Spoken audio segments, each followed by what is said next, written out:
హిందూ రక్షణ కోసం, హిందూ సామ్రాజ్య రక్షణ కోసం రాణా ప్రతాప్ సింగ్ మనందరికీ కూడా అండగా నిలబడ్డాడు ఆ రోజులలో.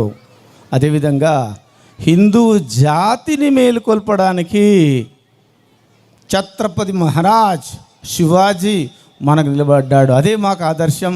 అందుకనే ఆ రెండు బొమ్మల్ని పెట్టుకున్నాం. కానీ ఈనాటి కాలంలో అందరం కూడా జై శ్రీరామ్ జై శ్రీరామ్ అని మాట్లాడుతున్నాం.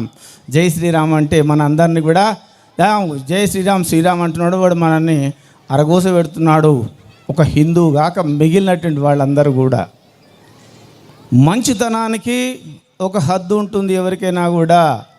ఆ మంచితనం మించి మన యొక్క మంచితనం బలహీనతగా భావించినాడు అందరూ కూడా పరశురాముడై వర్ధిల్లాలి.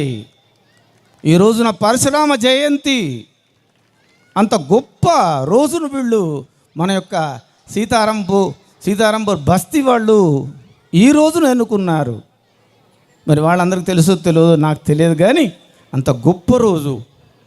మంచితనానికి ఒక హద్దు ఉంటుంది. హిందువు యొక్క సంస్కృతికి, హిందువు యొక్క ధర్మానికి నిలబడవాడే ఎవరైతే ఉన్నారో వాడు మాత్రమే ధీరుడు. హిందువును మేల్కొల్పిన వాడే పురాణ పురుషులు. ఏదన్నా చదవండి, ఎక్కడన్నా చదవండి. ఇలాంటి మంచి మంచి కార్యక్రమాలు మనం అనేకంగా చేసుకుంటున్నాం.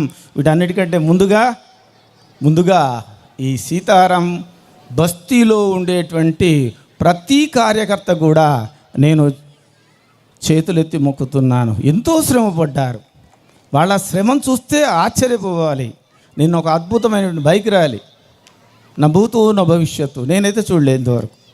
అలాంటి దాంట్లోనే హిందూ జాతిని సగర్వంగా నిలబెట్టడానికి మనమందరం కూడా కంకణం కట్టుకోవాలి. ఇంటి పక్కవాడిని మాట్లాడడానికి, బస్తీలో ఉన్నటువంటి ఒక దురదృష్టం ఏంటంటే పక్కింటి వాళ్ళ ఇంట్లో వాళ్ళని ఏమండి బాగున్నారా అనేంత కూడా తీరిక లేదు. అలాంటి పరిస్థితుల్లో మనం అందరం చేస్తున్నాం. కాబట్టి ప్రతి ఒక్కరూ కూడా జన్మతః హిందువై పుట్టడమే చాలు. మా దగ్గర స్లోగన్ రాశారు, అయ్యా కులం నీ ఇంటి లోపల, బయటకు వచ్చామా మనమందరం హిందువులమే. కాబట్టి హిందువులందరూ కూడా ప్రతి ఒక్కరితోని ప్రేమగా మాట్లాడండి. ప్రతి పండుగను ఒక ఆచార సాంప్రదాయంగా చేసుకోండి. ఇంకొకళ్ళని విమర్శించకండి, అవసరం లేదు. నా దేవుడు నాకు గొప్పవాడు. ఆ గొప్పతనాన్ని మన దేవుళ్ళై మన పిల్లలకు పంచుదాం. మన చిన్న పిల్లలు వాళ్ళకి అన్నీ నేర్పితేనే. వచ్చేటప్పుడు ఒక చిన్న పాప అడుగుతున్నది, ఏంది తాతయ్య ఎందుకు కట్టుకున్నావు ఇక్కడ? చూడండి, ఇంకా అడగడం మీదనే ఉన్నది వాళ్ళంతా కూడా. మా ఏరియాలో నేను సగర్వంగా చెప్పుకుంటాను, మాకు ఒక 25 మంది పిల్లలు ఉన్నారు. వాళ్ళందరూ కూడా నో గుడ్ మార్నింగ్, జై శ్రీరామ్ తాతయ్య అని పిలుస్తారు. మీరు ఎప్పుడన్నా వచ్చి చూసుకోండి, ఎప్పుడన్నా రండి, ఎనీవేర్. ఒకవేళ కనుక నేను జై శ్రీరామ్ అనకపోతే ఆ రోజున అలుగుతారు, తినరు, పోయి వాళ్ళ మా అమ్మమ్మ దగ్గర ఏడుస్తారు. అమ్మ దగ్గర, తాతయ్య ఇవాళ నాకు జై శ్రీరామ్ చెప్పలేదు అని. అంత గొప్ప సనాతన ధర్మం. అందుకనే మా ఏరియాలో పిల్లలకు హనుమాన్ చాలీసా నేర్పిస్తున్నాం. హనుమాన్ చాలీసా అందరూ చదవండి. జై శ్రీరామ్ అంటే సరిపోదు,